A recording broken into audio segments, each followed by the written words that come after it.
আজ আমরা জানব একজন পাইলট কিভাবে যুদ্ধবিমান চালাতে শেখে। নিয়মকানুন, ধাপগুলো এবং কী কারণে প্রশিক্ষণ অত্যন্ত কঠোর, এগুলোই দেখাবো পরবর্তী কয়েক মিনিটেই।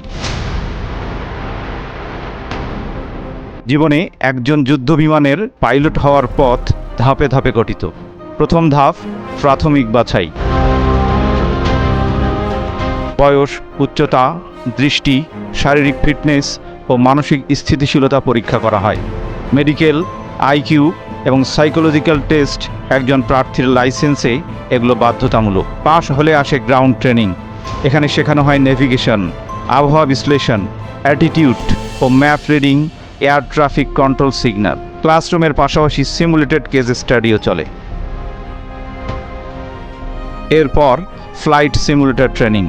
আধুনিক সিমুলেটরে রাতের ফ্লাইট, ইঞ্জিন ফেইলিওর, জরুরি অবতরণ এবং শত্রু অভিযান অনুকরণ করা হয়।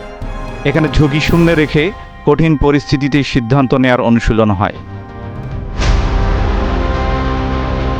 সফল সিমুলেটর প্রশিক্ষণ শেষে লাইভ ফ্লাইট ট্রেনিং শুরু হয়।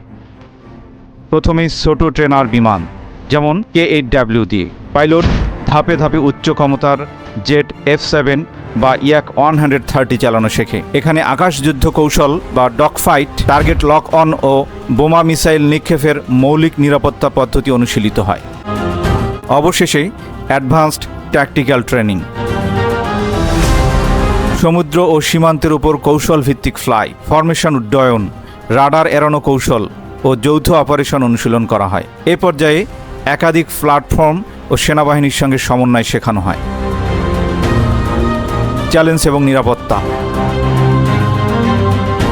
উচ্চ গতি ও জি-ফোর্স 6-9G সামলানো, সঠিক সিদ্ধান্ত নেওয়া এবং ধারাবাহিক মেডিকেল ও টেকনিক্যাল চেক এগুলো প্রশিক্ষণের অবিচ্ছেদ্য অংশ।